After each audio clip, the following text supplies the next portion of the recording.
घरातले पाळीव प्राणी हे फक्त प्राणी नसतात तर त्या घराचाच ते एक भाग असतात। अनेकदा त्यांचे वाढदिवस साजरे केले जातात।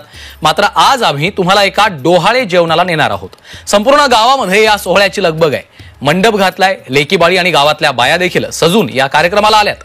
डोहाळे जेवण आहे कुणाचं पाहूयात।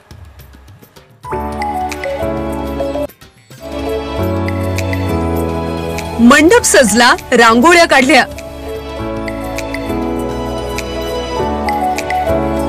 नातेवाईक आणि गावकरी जमले।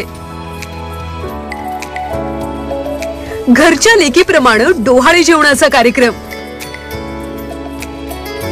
गोमातेला आपल्या भारतीय संस्कृतीत पूजनीय मानलं जातं। शेतकरी कुटुंबाचे तर गायीशी भावनिक बंध जुळलेले असतात। हे शेतकरी आपलं गोधन जीवापाड जपतात। त्याचंच उदाहरण हिंगोलीत पाहायला मिळालं।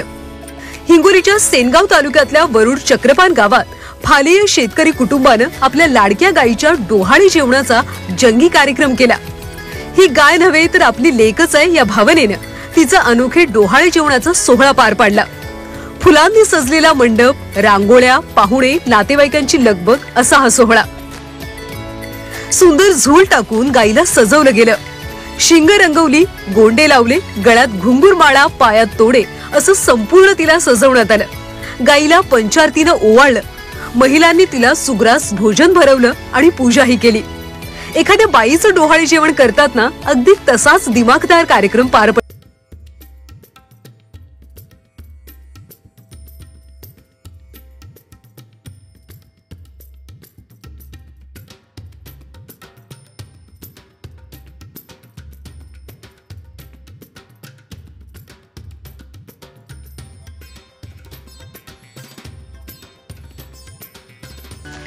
या गायीमुळे आमच्या घरात सुख समृद्धी आली।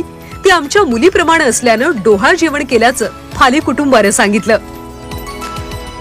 जशी माझ्या 2 मुली येतात तशी ही तिसरी माझी मुलगी आहे। जशी आमच्या घरात गाय आली तेव्हापासून आमच्या घरात सुख समृद्धी संपत्ती झाली। गायीमध्ये 33 कोटी देव असे असतात आणि आमच्या गावामध्ये आम्ही डोहाळे जेवणाचा साजरा केला। सर्वांना बायांना बोलवलं आणि जसं मुलीची ओटी भरतात तशी आम्ही गाईचं पण हे केलं। फळं आणले, तिला नैवेद्य केला पूर्णाचा, तिची आरती घेतली। या गायीनं आतापर्यंत 2 बैल दिले। तिच्या दुधामुळे मुलाबाळांचं पोषण झालं। शेणखतामुळे शेतीचा पोतही सुधारला आणि आर्थिक सुबत्ता आली। त्यामुळे या गायीच्या उपकारातून उतराई होण्यासाठी डोहाळे जेवणाचा कार्यक्रम शेतकऱ्यानं ठेवला।